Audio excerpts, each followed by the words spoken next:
이야기예요. 기억하시기 바랍니다. 오늘 사도행전 17장 10절에서 15절 본문으로 말씀이 잘 심겨지는 베레아 사람의 좋은 마음이라는 제목으로 말씀 나누겠습니다. 여러분, 우리가 신앙생활하면서 땅이 좋아야 한다라는 표현을 쓸 때가 있습니다. 근데 우리가 신앙생활하면서 정말 유독 하나님의 말씀을 잘 받는 좋은 땅이 있다라는 표현이 맞는 것일까? 결론부터 말씀드리면 오늘 본문을 보면 분명히 하나님의 말씀을 더 잘 수용하는 좋은 땅이 있다라는 것을 배우게 됩니다. 사람들은요, 보면은 대체적으로 누구나 정도의 차이는 있지만 그런 어떤 비판적인 그런 의식을 가지고 있는 것을 알게 됩니다. 그런데 누구나 가지고 있을 수 있어요. 부정적이고 비판적인 시각을 가지고 있을 수는 있지만, 그렇지만 하나님의 말씀 아래에 자기의 그 비판적인 성향을 종속시킬 수 있는 사람과 그 성향을 그대로 가지고 하나님의 말씀 앞에 서는 사람하고는 그 말씀을 받았을 때에 일어나는 그 차이가 하늘과 땅 차이라는 것을 알게 됩니다. 목회를 하다 보면 참 흥미롭고 어떻게 보면 참 그게 감사한 일과 그리고 참 마음이 아픈 일이 동시에 일어나는 것을 보게 됩니다. 무엇이냐면 동일한 말씀이 선포되고 있는데 예배가 끝나고 나면 어떤 부류는 보면 얼굴이 환해져 가지고 예배에서 은혜를 확 받은 그 모습이 드러나고요. 어떤 부류는 보면 얼굴이 이렇게 그늘이 져 있는 거죠. 끝까지 예배를 시작부터 끝까지 그늘이 져 있고 은혜를 받지 못하는 그런 모습들. 근데요, 무서운 게 뭐냐면 이 은혜에 반응할 줄 아는 사람들은 간혹 그 영적인 그 갑자기 생각이 다운되는 걸 뭐라 그러죠? 침체기 빠질 수 있지만 평상시에 은혜를 자주 받던 모습을 보이던 사람들은 계속해서 주기적으로 영혼이 살아나는 것을 보게 됩니다. 근데 무서운 것은 무엇이냐면 평상시에 아무리 말씀을 전해도 반응이 없는 사람들은 어느 순간 갑자기 확 살아나는 것을 보이기보다 끝까지 반응하지 않는 모습들을 보게 되는 거죠. 그게 굉장히 무서운 거예요. 그 차이가 뭐냐면 바로 마음의 차이인 것입니다. 그걸 땅이라 그러죠. 땅. 수용할 수 있는 능력, 마음이. 그래서 예수님께서 그 땅에 대한 이야기를 하시고 나서 제자들에게 하신 말씀이 뭐냐면 마태복음 13장 12절에 무릇 있는 자는 받아서 넉넉하게 되되 없는 자는 그 있는 것도 빼앗기리라 라고 말씀하는 거죠. 그러니까 이 그 목회 현장에서 보게 되는 흥미로운 그 사건 일들이 뭐냐면 심지어는 심판을 선포해도 은혜 받는 사람이 그걸 받아요. 그러니까 정작 깨어있지 못한 사람들은 그 말씀을 받지를 않아요.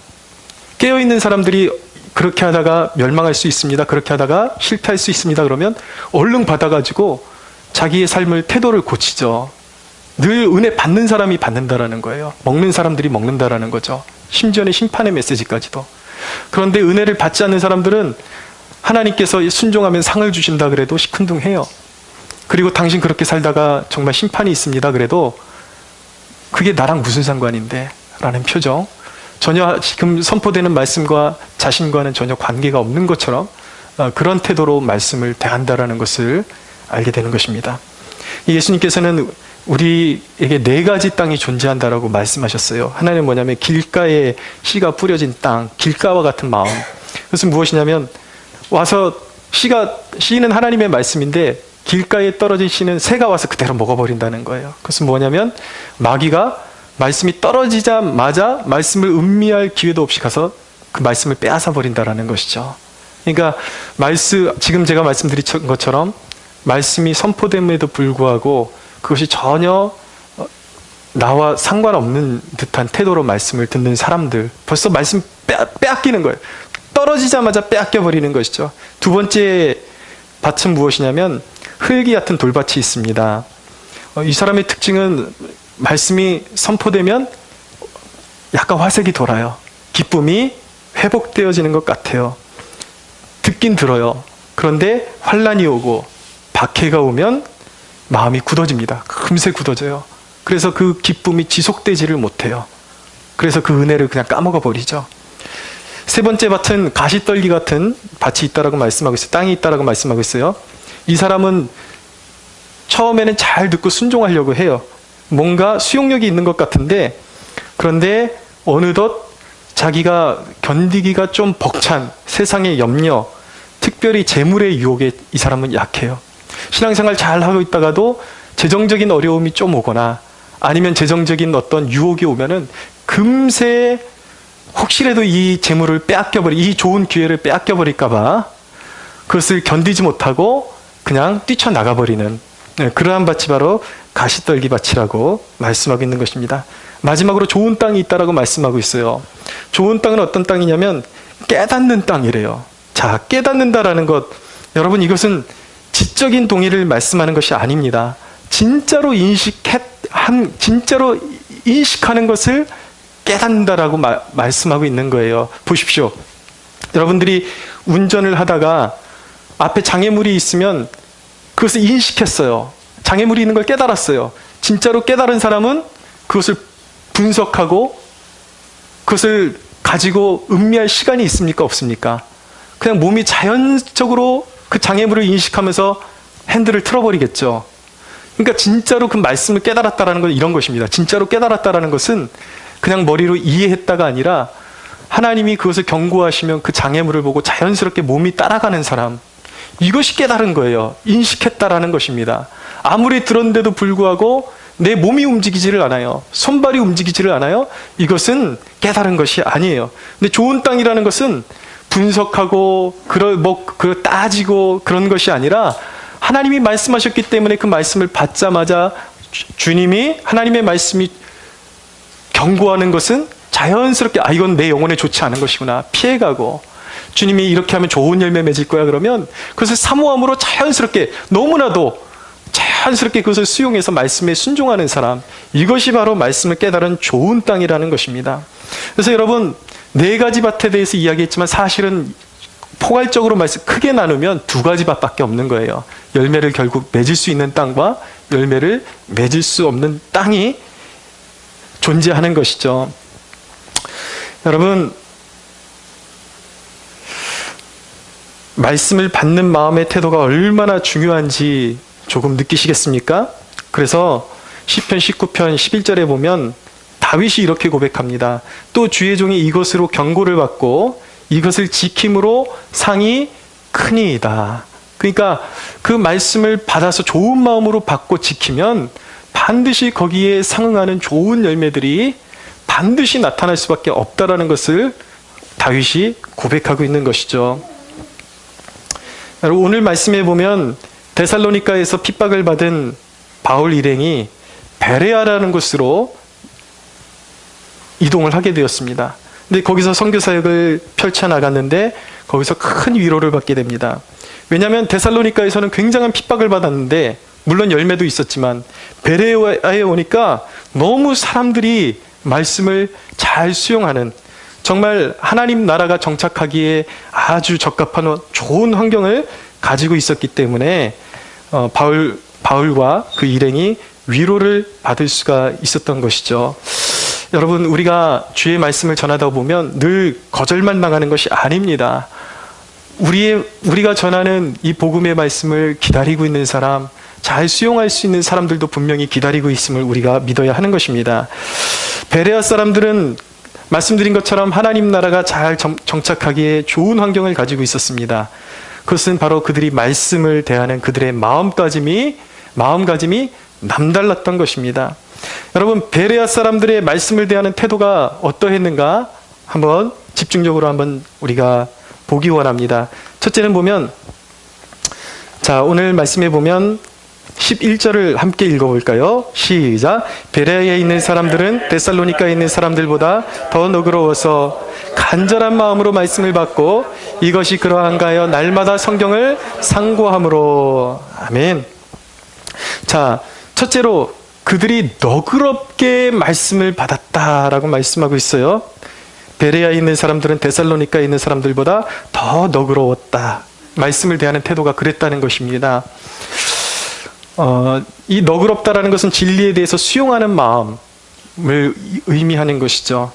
근데 여러분, 우리 주위에는 정말 진리만 선포되는 것이 아니라 영혼을 파멸로 이끌어가는 미혹의 말씀들도 선포되는 것이 사실입니다. 그러나 진리의 귀와 우리의 귀와 마음이 열리는 것은 사실 하나님이 주신 선물이기도 한 것입니다. 요즘 이 너그러움, 공감, 수용이라는 말이 굉장히 중요한 자리를 차지하고 있는 시대를 살아가고 있습니다. 너그러워야 된다. 그런데 문제는 무엇이냐면 너그러워야 된다라는 그 관용적인 마음을 가지고 진리가 아닌 것까지 받아들이는 그 수용력, 그것이 이 시대의 문제예요. 교회 안에 복음처럼 위장하고 파고 들어왔지만 사실은 복음이 아닌 것들이 너무나도 많은 시대에 우리가 살고 있다라는 것입니다. 그래서 우리가 이 너그러움보다 우리가 이 성경을 문자적으로 봐라. 이 베레아 사람들이 이렇게 너그럽다 그랬지 않느냐. 우리가 신앙의 균형을 가져야 된다. 그래서 무분별하게 수용해야 되는 것이 아니라 성경은 항상 넓게 펴서 볼 줄 알아야 돼요. 너그러움보다 더 중요한 대원칙이 무엇인지를 우리가 깨달아야 되는 것이죠. 너그러움도 중요하지만 너그러움보다 더 중요한 대원칙이 무엇이냐.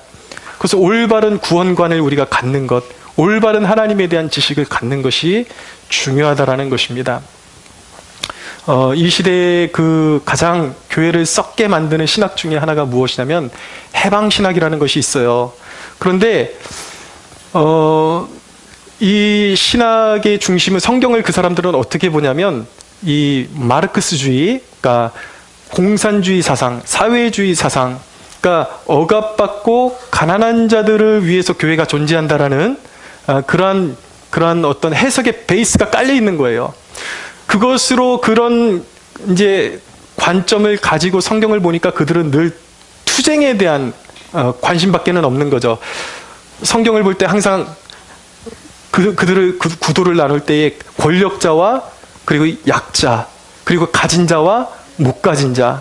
그래서 그들은 가진 자들을 굉장히 배척하고 복음에 대해서 헌신하게 만드는 것이 아니라 사회에 나가서 항상 깃발 흔들고 붉은 띠 메고 그냥 사회를 바꿔야 된다 그러지만 정작 그 안에는 복음의 정수가 완전히 상실된 그러한 신앙이 교회 안에 너무나도 깊게 파고 들어와 있다라는 거예요. 그래서 우리가 시대적인 분별력이 있어야 돼요. 깨어 있어야 돼요. 복음같이 보이지만 약자를 이해하고 약자를 돕는 것은 분명히 하나님이 원하시는 것이지만 이 시대에 보면은 약자의 모습을 하고 있지만 오히려 사회를 어렵게 하고 법을 밥 먹듯이 어기고 굉장히 자기 위주의 자기 이기심만 채우기 위한 약자들로 포장된 그러한 사람들도 너무 많다라는 것입니다. 그래서 이런 오염된 신학이 교회 안에 파고들고 있는데 우리 그리스도인들이 이 시대에 깨어있기 위해서는 영적인 분별력을 가지고 말씀을 수용하는 태도를 우리가 가질 필요성이 있는 것입니다. 그러나 성경이 보증하는 하나님의 말씀에 대해서 너그러운 마음을 갖는 것이 굉장히 중요해요. 열린 마음이 있어야 하는 것입니다. 사람이 어두움에 갇혀 있는 이유는 무엇입니까? 말씀이 선포되는데 그 말씀 앞에서 마음을 닫기 때문이에요. 여러분, 신앙의 편식만큼 나쁜 것은 없습니다. 어떤 사람들은 자기가 좋아하는 주제에 대한 말씀만 들으려고 해요. 어떤 사람은 은사에 관심이 많아서 오로지 은사에만 몰입하는 사람들이 있습니다. 어떤 사람들은 그리스도인의 사회적 역할에만 관심이 있는 경우들이 있어요. 근데 그런 사람들의 특징은 무엇이냐면 성령의 은사에 대한 것, 성령의 능력에 대한 것, 이런 말씀이 선포될 때는 또 듣지 않아요. 나에게 관계가 없다라고 생각하는 것이죠.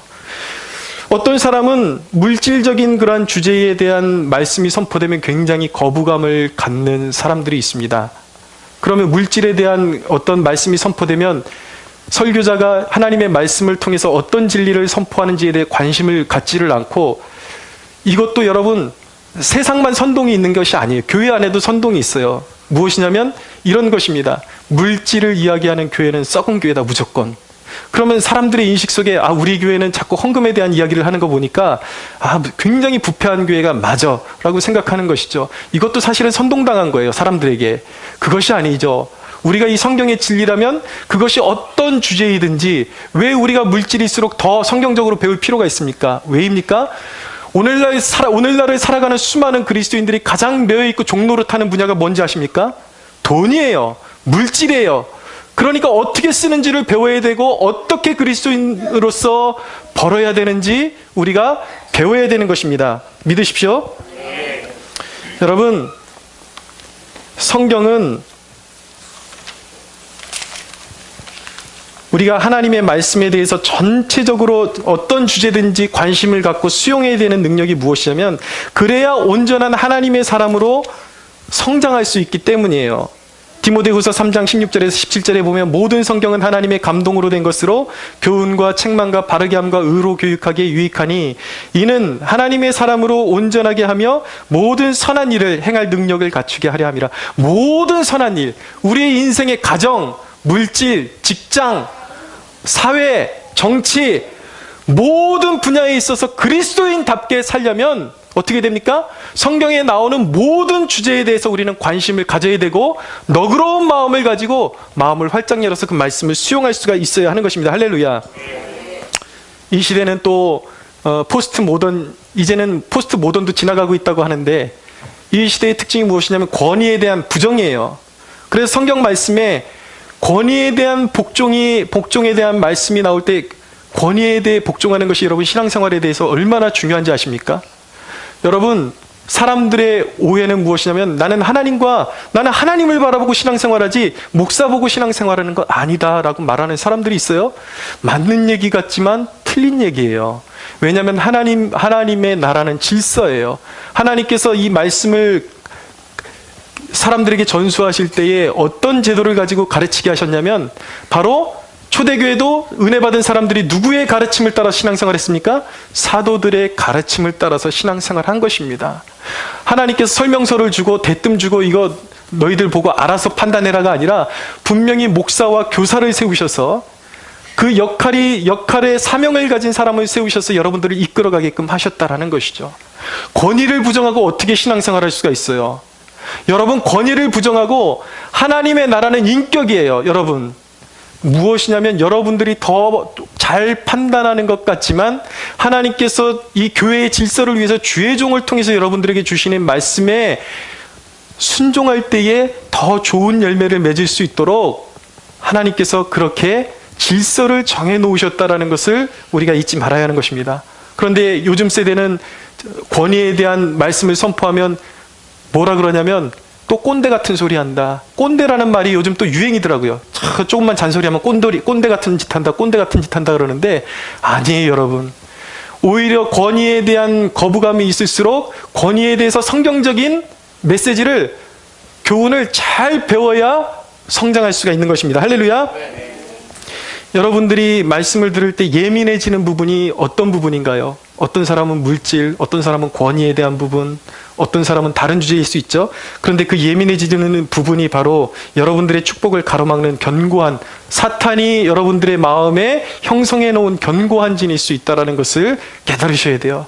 그 진을 부서뜨려야 돼요.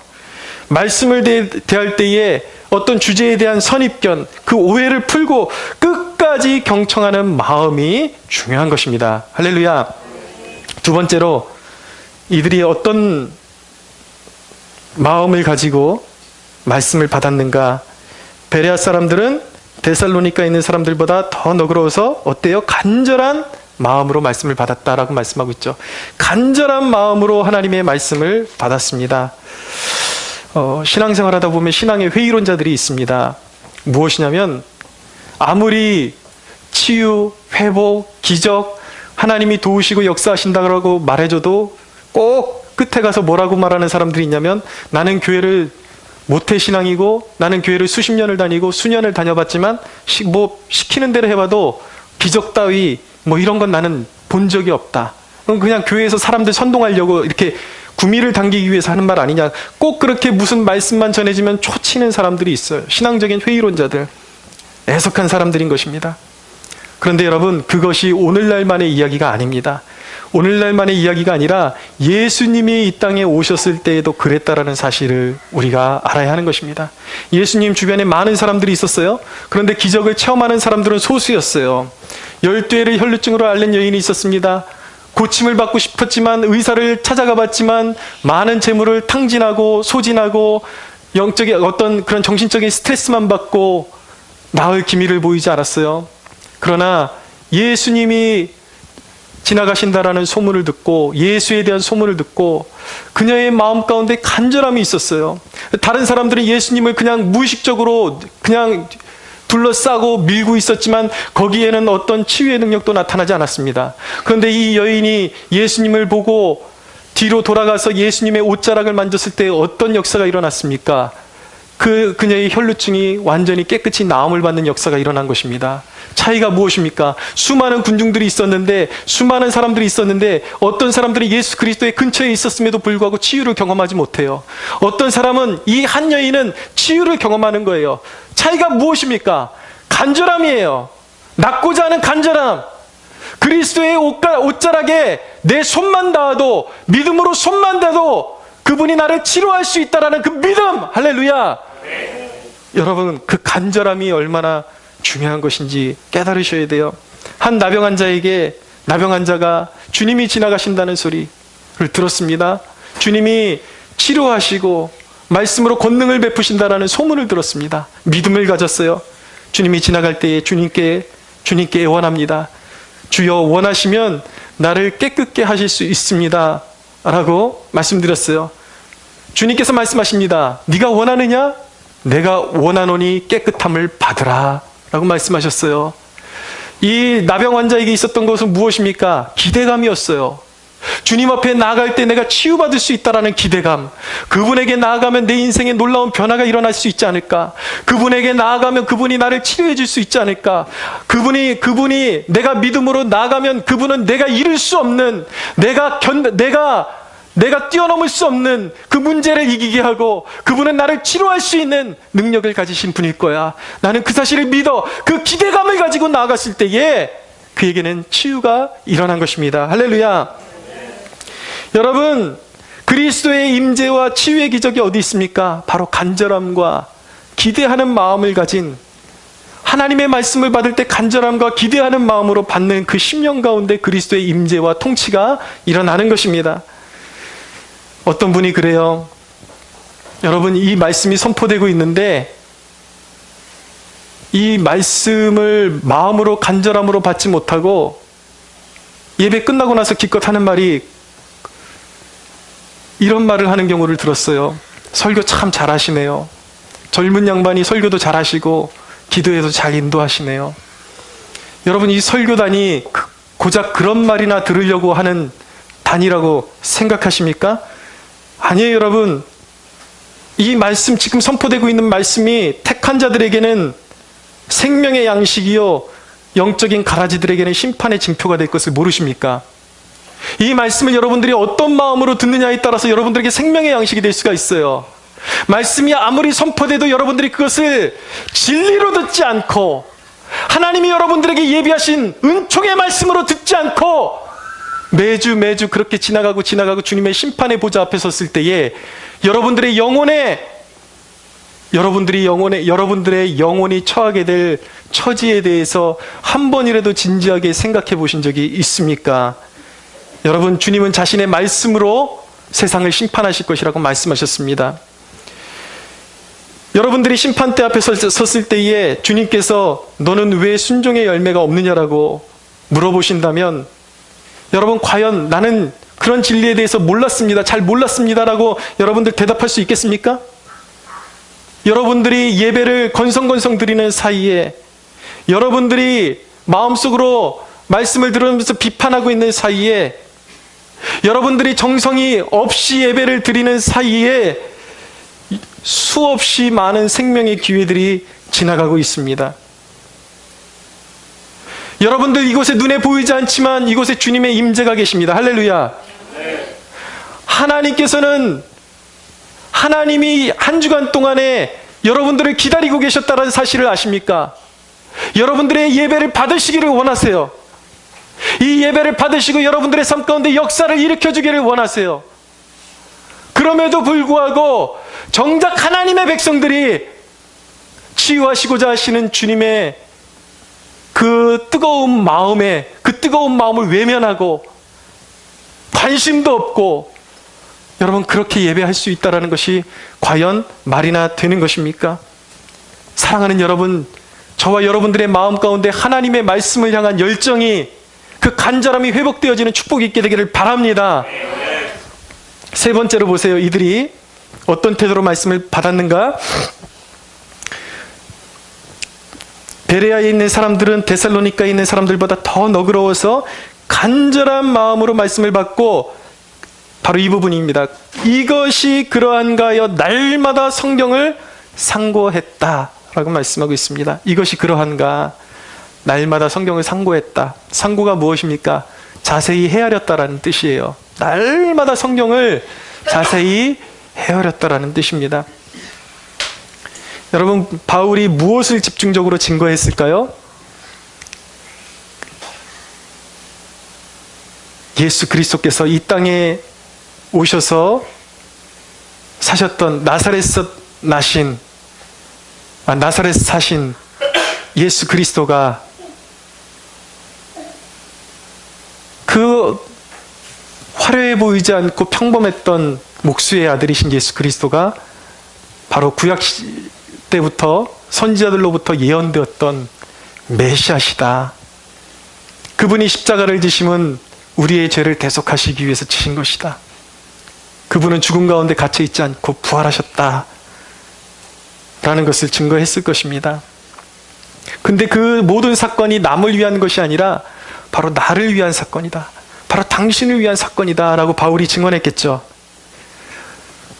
언뜻 들어도 가슴 벅찬 이 사건, 하나님의 아들이 이 땅에 오셔서 나를 위해서 십자가에 달리시고 부활하셨대요. 그것을 믿는 자마다 생명을 얻게 된다는 것입니다. 이 말씀을 들었을 때 얼마나 가슴 벅찼을까요? 근데 자신들이 태어난 그 땅의 한복판에서 일어났던 그 일을 듣고서 그것을 구약 성경을 읽으면서, 이들이 당시에는 신약 성경이 아직 완성이 안 된 상태니까 구약을 읽으면서 과연 그러한가, 이것이 정말 그러한가, 하나하나 확인해 나가는 그 과정 가운데 베레아 사람들이 느꼈던 그 영혼의 즐거움, 그 기쁨을 한번 상상해 보세요. 영적인 흑암에 갇혀 있던 사람들이 자신들이 살고 있는 그 시대, 그때 그 땅에 그 어둠 가운데 하나님의 아들이 오셨어요. 듣고서 구약 성경을 이전에는 읽을 때도 깨닫지 못했는데, 그 성취된 복음의 말씀을 듣고서 구약의 말씀을 다시 한번 다 이렇게 훑으면서 읽어보니까 그 말씀이 너무나도 맞는 거예요.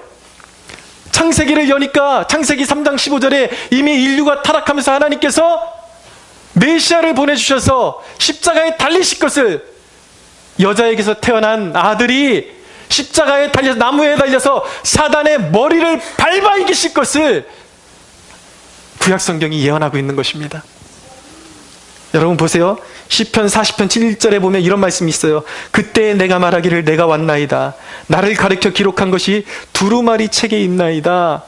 구약에 말씀하신 대로 신약의 예수 그리스도께서 오셔서 구약에 기록하신 대로 모든 구속사역을 이루시고 역사를 일으키신 거예요.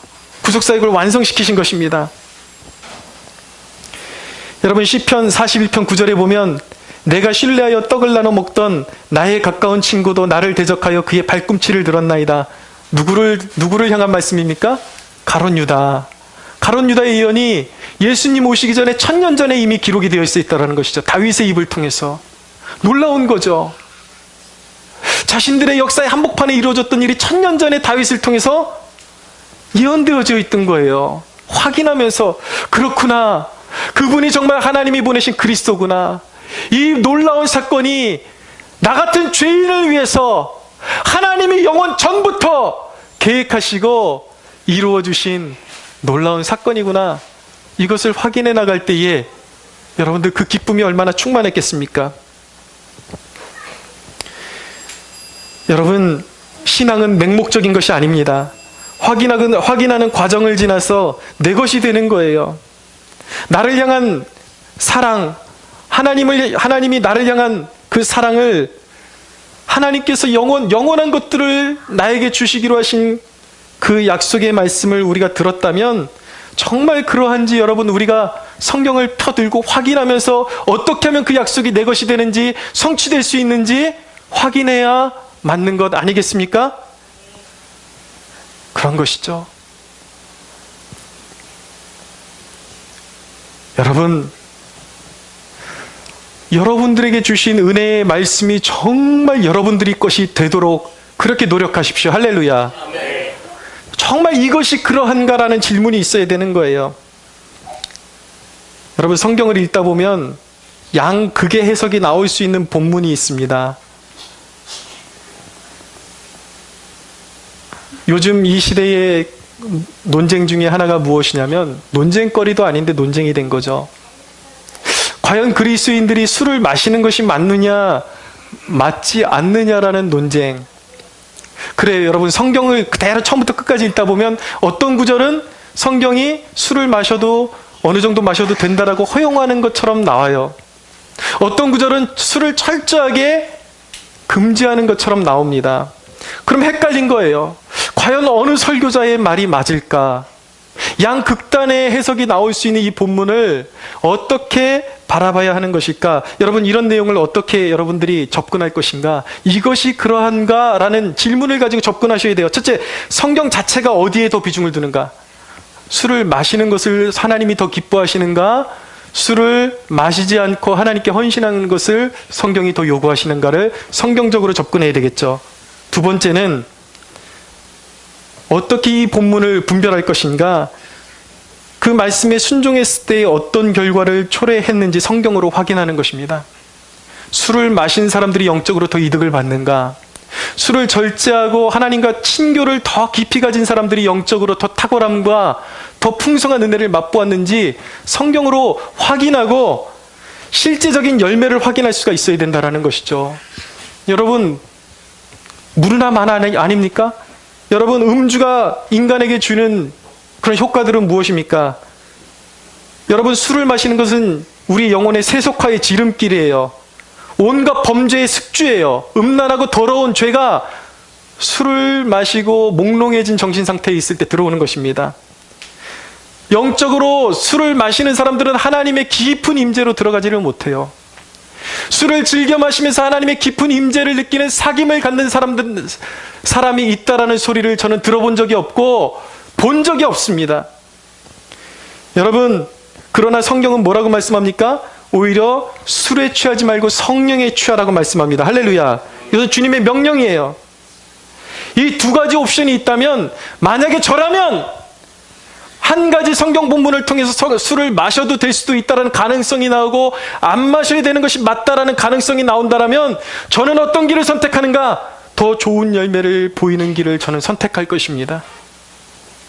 여러분, 왜 폐단이 있고 왜 썩은 열매를 맺는 쪽으로 선택하려고 하는 것입니까? 결과는 자명한 것입니다. 우리는 성경 말씀을 읽고 항상 좋은 열매 맺는 쪽으로 선택할 수가 있어야 하는 것입니다. 할렐루야. 네. 여러분, 저는 삶의 고통이 올 때 결코 술을 의지하지 않을 것입니다. 내 상한 마음 그대로 주님 앞에 엎드리면 성령의 위로가 임하는 것입니다. 하나님의 사람은 결코 술로 위로를 받으려고 해서는 안 되는 것입니다. 어떠한 주제든지 이것이 그러한가? 라는 질문을 가지고 성경으로 들어가야 되는 거예요. 이것이 우리가 성경을 대할 때 승리하는 인생을 위한 가장 중요한 질문이라는 것을 기억하셔야 돼요. 이것이 그러한가? 여러분, 아주 중요한 단계로 넘어갑니다.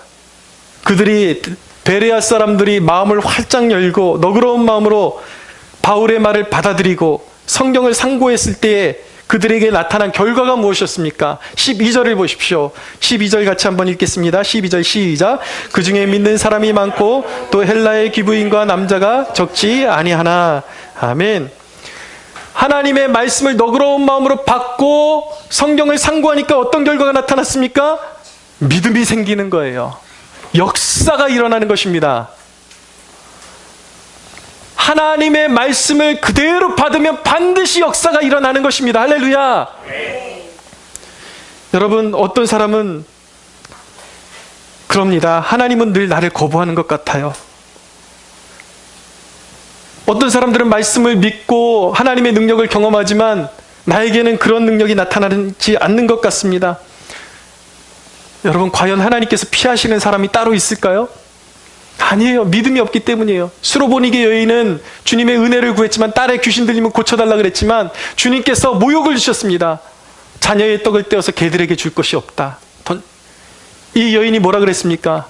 주님, 올소이다마는 자녀들도 그 주인의 상에서 떨어지는 부스러기를 먹습니다. 주님께서 뭐라고 말씀하셨습니까? 여인아, 내 믿음이 크도다. 내 딸이 나음을 받았느니라. 할렐루야. 주님이 거절하신 것 같은 상황 속에서 이 수로보니게 여인은 자신을 낮추고 주님 앞에 자비를 구해서 약속의 말씀을 받았던 것입니다. 여러분, 우리는 오늘 이 말씀 속에서 이 본문을 통해서 결정해야 돼요. 죽은 땅이 될 것인가, 하나님이 다스리는 땅이 될 것인가, 우리는 결정해야 하는 것입니다. 13절에 15절을 보십시오. 같이 읽겠습니다. 시작. 데살로니가에 있는 유대인들은 바울이 하나님의 말씀을 베레아에서도 전하는 줄을 알고 거기서도 가서 무리를 움직여 소동하게 하거늘 형제들을 곧 바울을 내보내어 바다까지 가게 하되 실라와 디모데는 아직 거기 머물더라. 바울을 인도하는 사람들이 그를 데리고 아덴까지 이르러 그에게서 실라와 디모데를 자기에게로 속히 오게 하라는 명령을 받고 떠나니라. 아멘. 여러분, 데살로니가에 있던 유대인들이 선동을 일으켰습니다. 그들은 하나님의 귀한 열매 맺는 일에 쓰임받는 것이 아니라 바울을 비롯한 제자들을 쫓아내는 일에 쓰임받고 있습니다. 무서운 거예요. 데살로니가인들과 베레아인들의 이 대조를 보고 계십니까? 그들의 마음밭의 차이를 알고 계십니까? 말씀을 대하는 데살로니가인의 태도들은 그들이 진노의 대상이라는 것을 그들 스스로 말해주고 있는 것입니다. 오늘 질문은 이거예요. 이 본문이 여러분들에게 진지하게 주는 질문은 이것입니다. 여러분, 말씀을 듣고 열매 맺고 있습니까? 여러분들의 삶에 말씀을 수용하고 열매 맺고 있습니까? 주님은 말씀하십니다. 열매 맺지 못하는 나무마다 찍혀 불에 던져질 것이라고 말씀하고 있습니다. 일어나십시오.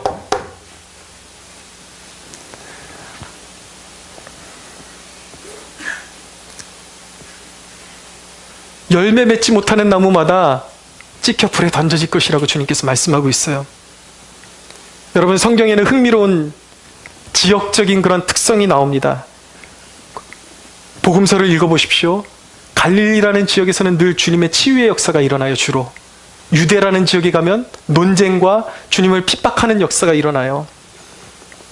그런 땅이 있다라는 것이죠. 갈릴리와 같은 땅, 베레와 같은 마음, 유대 땅과 같은 마음, 주님을 늘 배척하고 말씀이 선포되어져도 늘 비판하는 의식으로 가득 차서 말씀을 받아들이는 마음. 여러분, 어떤 땅이 되어야 되겠습니까? 여러분, 우리는 누구나 신경질적이고 비판적이고 비관적일 수 있어요. 그러나 우리는 우리의 영적인 토지를, 마음을 변화시킬 수 있습니다. 여러분, 예수 그리스도는 우리의 마음을 열매 맺는 땅으로 만들고자 오셨습니다. 믿으십시오. 여러분, 그분을 추상적으로 믿는 것이 아니에요. 여러분들이 예수를 믿을 때에 그냥 예수님만 믿습니다라고 고백해서는 안 되는 거예요. 그분의 말씀, 예수를 진정으로 믿는다라는 것은 그분의 말씀을 마음에 담아야 하는 것입니다. 어떻게요? 날마다 깊은 묵상을 통해서 우리의 영적인 산성인 이 땅을, 열매 맺을 수 없는 땅을 영적인 알칼리성 땅으로 바꿀 수가 있는 거예요. 날마다 하나님의 말씀을 깊이 받아들이는 훈련을 하셔야 하는 것입니다. 주님의 말씀이 우리 안에 들어올 때 우리의 성급함을 다스리십니다. 인내하게 하세요.